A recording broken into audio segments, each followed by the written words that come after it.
तो कई लोग बोले पाकिस्तान को बर्बाद कर देंगे, जमीन में मिला देंगे। पाकिस्तान छोटा सा दुश्मन चुन लिए, हीरो बदल देंगे, पाकिस्तान को बर्बाद कर देंगे। वो पहली बर्बाद है, उसे क्या बर्बाद करोगे भाई तुम। आजकल वैसे भी देशभक्ति का जमाना है। आजकल देशभक्त सड़क सड़क पे घूम रहे हैं, हर सड़क पे नुक्कड़ पे देशभक्त मिल जाते हैं। तो मैं देशभक्तों से पूछता हूँ, यार ये बताओ, पाकिस्तान तो बहुत छोटी चॉइस है आप लोग, सही दुश्मन तो चीन है। युद्ध करें, जाओगे सेना में? इतना कस के पीटेगा ना चीन, ये सारा राष्ट्रवाद हवा हो जाएगा 2 दिन में। जैसे आप में से जो क्षत्रिय हैं, जन्म से हो या ना हो, किंतु चेतना से क्षत्रिय हैं। चेतना से समझते हैं, यानी मर जाऊंगा पर मूंछ नीचे नहीं होनी चाहिए।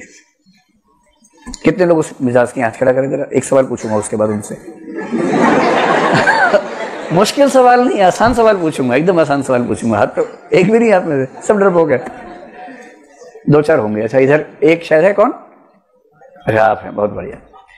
ये बताओ कि मान लो चीन और भारत में तनातनी हो जाए, तो क्या भारत को चीन से युद्ध कर लेना चाहिए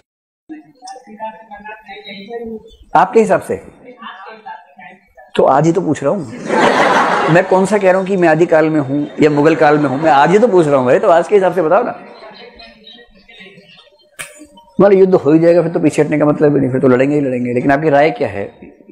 कोशिश करें कि लड़ाई हो ही जाए, या कोशिश करें कि बचाना है ना, बीच बचाव हो जाए? थोड़ा गर्दन झुकाना ठीक है, या आंख दिखाते हुए आगे बढ़ना चाहिए, है ना? हाँ ठीक है, बस फिर आप वैसे हैं नहीं जैसे आपने हाथ खड़ा किया था। फिर आप उस लेवर के हैं कहाँ? तो कई लोग बोले पाकिस्तान को बर्बाद कर देंगे, जमीन में मिला देंगे, भारत के बाद सीधे अफगानिस्तान आना चाहिए, पाकिस्तान के बीच में आता है। ऐसे आजकल वैसे भी देशभक्ति का जमाना है। आजकल देशभक्त सड़क सड़क पे घूम रहे हैं, हर सड़क पे नुक्कड़ पे देशभक्त मिल जाते हैं। तो मैं देशभक्तों से पूछता हूँ, यार ये बताओ, पाकिस्तान तो बहुत छोटी चॉइस है आप लोगों की, जैसे एलाइड सर्विस का एक मामला हो गया है, तो सही दुश्मन तो चीन है। युद्ध करें, जाओगे सेना में? नहीं, चीन से तो मैनेज कर लेंगे। नहीं, चीन तो ठीक है। इतना कस के पीटेगा ना चीन, इतना कस के पीटेगा, ये सारा राष्ट्रवाद हवा हो जाएगा 2 दिन में। जितना हीरो बनते, पाकिस्तान छोटा सा दुश्मन चुन लिए, हीरो बदल देंगे, पाकिस्तान को बर्बाद कर देंगे। वो पहली बर्बाद है, उसे क्या बर्बाद करोगे भाई तुम। क्या बर्बाद करना है? तो बड़े बड़े वीर ना मौका देकर साइड से निकल लेते हैं। जब भारत चीन से हारा 1962 में, तो उस समय रेडियो पर एक वाक्य चलता था, भारतीय सेना साहस से लड़ती हुई पीछे हट रही है। क्या करे, रणनीति भी तो कोई चीज है। जब हारना तय हो गया है, स्थिति कमजोर है, सबको मरवा दें क्या? कम से कम बचे तो सही, वापस तो आए, सैनिक तो बचें, परिवार तो बचें, क्या करें? लेकिन रानी सारंधा अगर सेनापति होती भारत की उस समय, एक भी बच के नहीं आता। सारंधा और चंपत राय लड़ रहे हैं, अंत में हार तय हुए। चंपत राय ने कहा, सारंधा उनके हाथ से नहीं मरूंगा, तुम ही मार दो, तुम ही यहां तक पहुंचा के लाई हो। वैसे भी ये बोला नहीं, आखिरी वाक्य बोला नहीं, ये अंडरस्टूड है, मन में चल रहा होगा। ये तो और वीर ठहरी, तलवार हाथ में नहीं करे, ठीक है मेरे स्वामी। बस स्वामी की बात नहीं मानती एक भी, लेकिन मेरे स्वामी।